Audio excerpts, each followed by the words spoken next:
Hello guys, so pupunta na tayo doon sa may unahan, dito sa may papuntang bahagi ng basketball court. At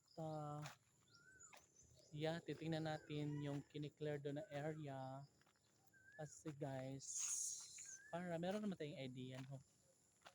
Ayan, ganun lang yun. We need uh, to have an action. We need to have and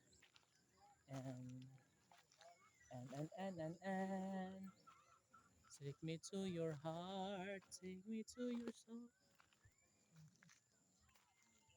Take me to your hand before I'm home. So dito tayo guys sa may unahan, no? And dito na tayo, nakakarating na tayo dito. Diba? Perfect. And malapit na tayo sa may basketball court. No, so ito yung kiniklear nila guys. Mahaba yun papunta doon. Diba? So ito yung likuran na bahay guys, nagiging harapan na siya ngayon kasi may daanan na siya. Diba? Malaking ano na sila guys, malaking ginhawa na. Yung likod bahay nagiging harapan ng bahay ngayon. Dahil syempre, mayroon ng kalsada dito. So most of them is ginagawa lang, nagtitinda na sila guys kasi daanan na nga, masyado nang maaliwalas. And yeah, talagang malaki talaga ang pagbabago, lalong lalo na kapag magiging ganito. Katulad sa amin guys dati, doon sa may landslide area, yung bahay kasi namin guys, ang likuran is palayan. Ngayon, dumating ang araw, panahon, na ang palayan namin is nagiging kalsada na. Kaya ang nangyari, yung likuran namin is nagiging harapan na rin siya.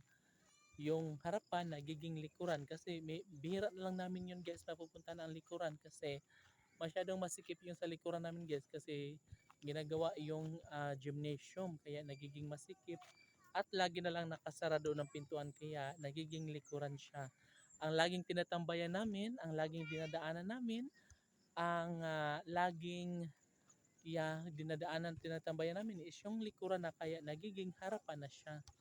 So ganun talaga guys, merong mga changes, no? Sabi nga walang permanente sa buhay, walang permanente sa mundo, kaya naniniwala talaga ako na kung mahirap tayo ngayon, baka sa susunod ay giginhawa rin tayo, no? Ganun lang 'yun. Basta meron lang tayong determinasyon, tiwala sa Panginoon, tiwala sa sarili at sipag lamang, tiyaga lang. O, kita nyo naman dito guys, may daanan na pala dito. Uy, kita nyo guys. Di ba pababa na siya? Ito yung court, tas may daanan na pala siya dito. Uy, perfect na.